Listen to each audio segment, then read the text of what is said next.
Assalamualaikum warahmatullahi wabarakatuh. Salam bahagia untuk kita semua. Perkenalkan, saya Zulkarnain, calon guru penggerak Angkatan 11 dari Kabupaten Padang Lawas, Provinsi Sumatera Utara.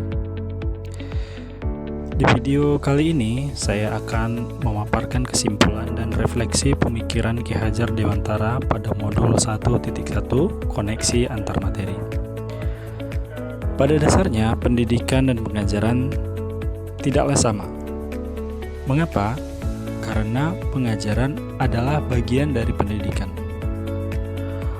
Menurut Ki Hajar Dewantara, pengajaran adalah proses pendidikan dalam memberi ilmu untuk kecakapan hidup anak secara lahir dan batin. Sedangkan pendidikan pada hakikatnya adalah menuntun atau memberi tuntunan terhadap segala kekuatan kodrat yang dimiliki anak agar ia mencapai keselamatan dan kebahagiaan yang setinggi-tingginya, baik sebagai manusia maupun sebagai anggota masyarakat. Jadi, sudah jelas bahwa pendidikan menciptakan ruang bagi murid untuk bertumbuh secara utuh agar ia mampu memuliakan dirinya dan orang lain serta hidup menjadi seorang yang mandiri.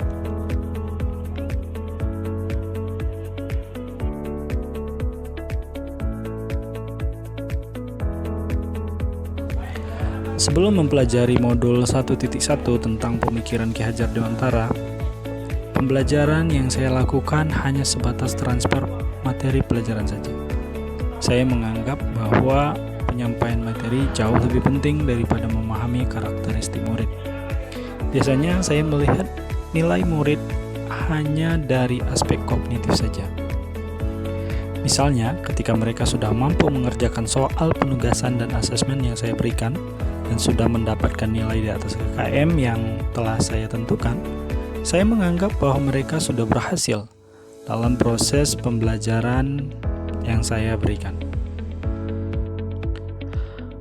Selain dari itu, seringkali saya beranggapan bahwa murid hanya sebagai objek pembelajaran, sehingga pembelajaran saya selalu hanya terpusat pada guru, atau menggunakan metode teacher-centered learning, yang pada akhirnya saya sering merasa lelah sendiri karena belum menggunakan metode mengajar yang bervariasi dan menggunakan student-centered learning.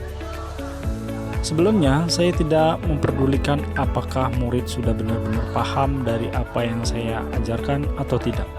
Fokus utama saya adalah lebih kepada capaian materi, mengingat materi yang saya ajarkan cukup padat. Saya hanya meminta peserta didik untuk menghafal materi yang saya ajarkan, atau memikirkan bagaimana caranya agar materi tersebut dapat dipahami dengan seutuhnya, sehingga saya pun sering merasa gagal dan mengeluh jika banyak murid yang tidak tuntas setelah melakukan evaluasi atau asesmen.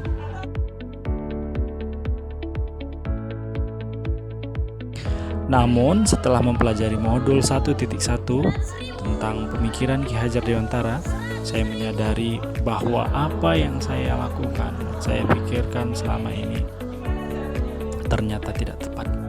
Seharusnya saya melakukan proses pembelajaran secara menyeluruh, bukan hanya aspek kognitif saja, namun juga afektif, psikomotorik, spiritual, sosial, dan budaya. Murid bukan sebagai objek pembelajaran, melainkan subjek pembelajaran. Artinya, murid memiliki kebebasan untuk berekspresi, mengemukakan pendapat, dan berkreasi sesuai dengan metode atau model pembelajaran dan media yang tepat. Guru seharusnya menjadi sebagai fasilitator dalam pembelajaran, harus ikhlas dan penuh kesabaran dengan ketulusan hati agar terwujud pembelajaran yang menyenangkan dan berpusat pada murid. Selain itu, saya juga harus mempelajari karakteristik murid, karena setiap anak dilahirkan dengan kelebihan dan kekurangannya masing-masing. Saya harus menghargai setiap karakter murid dan memberikan kesempatan untuk mereka sesuai dengan kodratnya.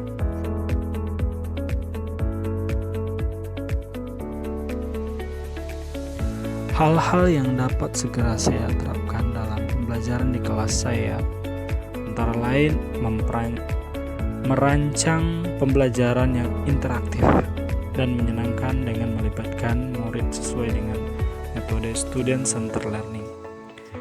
Kemudian saya akan menerapkan pembelajaran abad 21 yang sesuai dengan pemikiran Ki Hajar Dewantara yang berpikir kritis, kreatif, komunikatif, dan kolaboratif dengan berpegang teguh pada konsep kemerdekaan anak.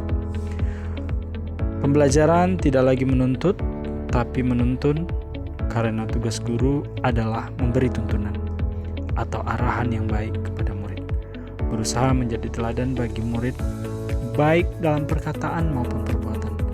Selanjutnya, saya juga harus mengenali karakter dan latar belakang murid dengan menjalin komunikasi yang baik antar mereka.